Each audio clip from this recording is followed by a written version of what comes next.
The challenge here is, can I operate this camera with very small buttons with these big mitts on?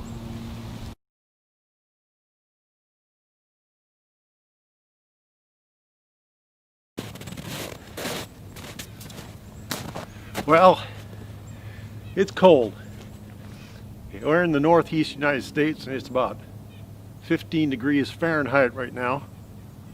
I would convert that to Celsius for you, but my calculator is busted. And I'm having a little trouble operating my touchscreen smartphone with these big mitts on. But I'm here intentionally to test out these mittens. These are battery heated mittens, and frankly my hands are fairly warm right now. But trying to operate a camera with little tiny buttons can be a problem. Moreover, this camera has a capacitive touchscreen and this glove won't work. But I have another small camera shoved in my pocket here, if I can get it out.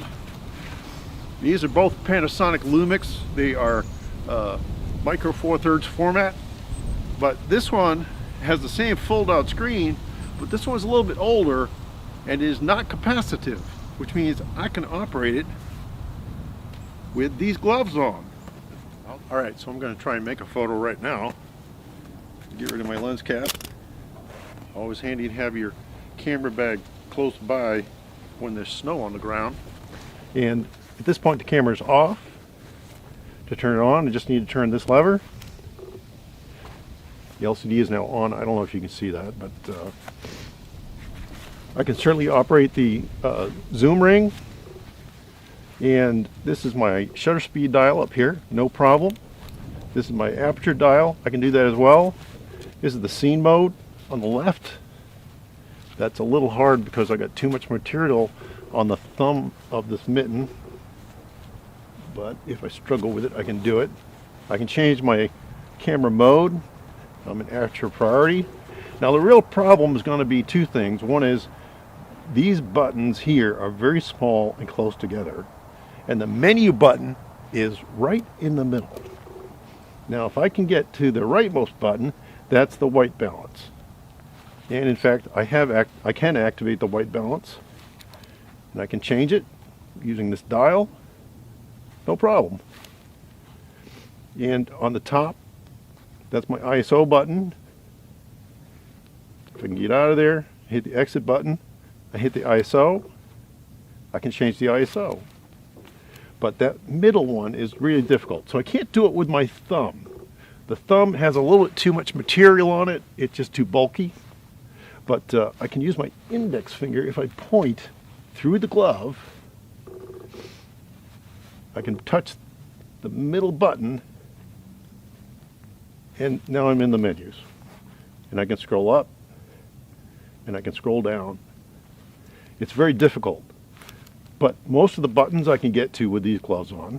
Certainly the major controls on top of the camera I can get to, as well as the all of the dials seem to work pretty well.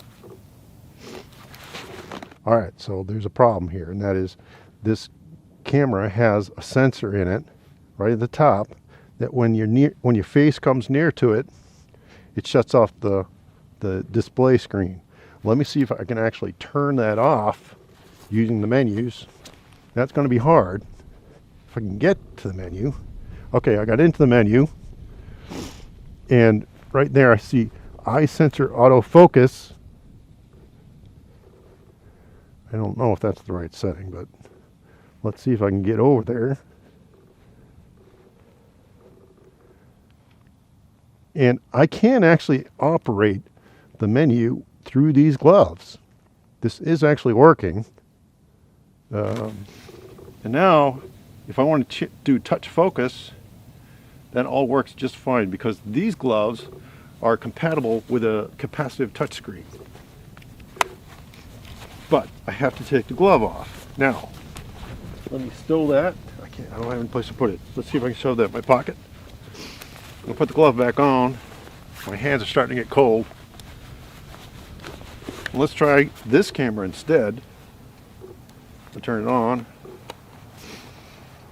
And this one has a touchscreen as well. It's the same flip out design, but this one is not capacitive. So let me see if I can actually operate Get rid of the lens cap.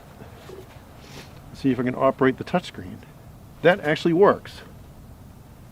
I can touch the screen and I can set the focus anywhere I want, even though these gloves are not touchscreen compatible, because this is not a capacitive touchscreen.